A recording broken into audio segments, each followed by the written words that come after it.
Aïe, aïe, aïe, mais j'ai tellement envie ce repas. Ah, purée, la sauce d'arachide ou alors le mafé. Mais Seigneur, ça m'a tellement manqué. Et ce jour-là, je me suis dit, vas-y, cuisine ça. J'avais pas le riz, mais le lendemain, j'ai fait le riz. Quand ça a dormi, aïe, aïe, quel ref, le kumbana, le riz, c'est la sauce.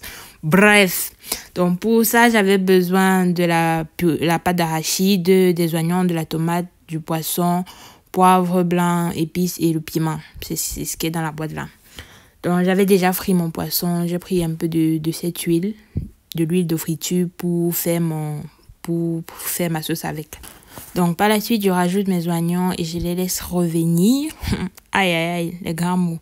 Quand mes oignons sont revenus de où ils étaient, je rajoute ma tomate et puis je laisse aussi mijoter.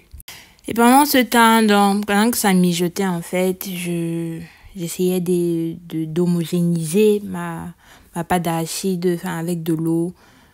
J'essayais de diluer, c'est le mot. Voilà, je dilue pour que lorsque je vais verser dans la marmite, que ce soit bien liquide, bien homogène, qu'il n'y ait pas de grumeaux. Et donc, je mets de l'eau au fur et à mesure, de l'eau tiède de préférence. Donc, c'était déjà carré, c'était bon.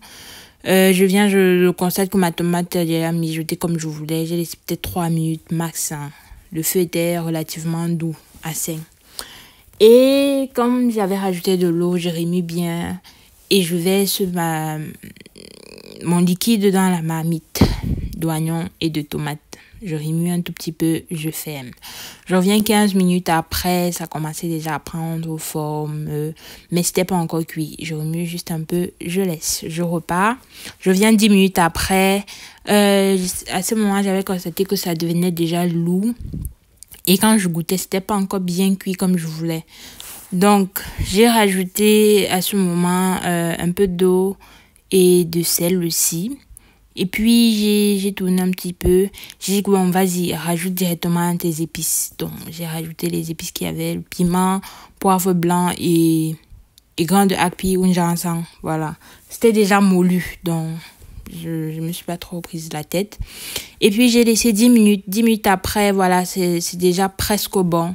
Je sais qu'à ce moment, je peux rajouter mon poisson et juste le temps que le goût du poisson entre... aïe, aïe, aïe. Que la sauce aspire le goût du poisson. Et quand la sauce a bien aspiré le goût du poisson, l'arachide avait déjà aussi cuit. Vous voyez comment l'huile est au-dessus. Ça veut dire que c'est prêt. Ça, c'est le signe que la sauce d'arachide est cuite, en fait. Quand l'huile monte, enfin, quand vous voyez déjà apparaître l'huile comme ça veut dire que c'est prêt à être servi. À être dégusté. Voilà. Quand je fais le signe, c'est que c'est bon. Et comme j'avais tellement faim, je voulais pas faire le riz ce jour. J'avais un peu de plantain au congélateur, j'ai chauffé. Je me suis servi une bonne queue. Maman, vous connaissez. J'avais tellement envie le repas en fait. Donc, je me suis servi. Je voulais bien me servir. Maman, regarde comment ça me souille ici. Le poisson part tout au bout de l'assiette. Ça peut pas faire les choses des vrais restaurateurs là. Non, il faut que ça me souille. Je me suis assise. J'ai damé.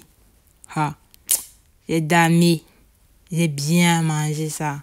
J'étais tellement contente. Mais voilà, j'avais vraiment envie de manger plutôt riz sauce arachide. Donc le lendemain, donc, j'ai fait bouillir mon riz. J'ai mis la sauce, j'ai chauffé au micro-ondes. C'est pour ça que vous voyez que c'est un peu brûlé autour. Et je me suis régalée.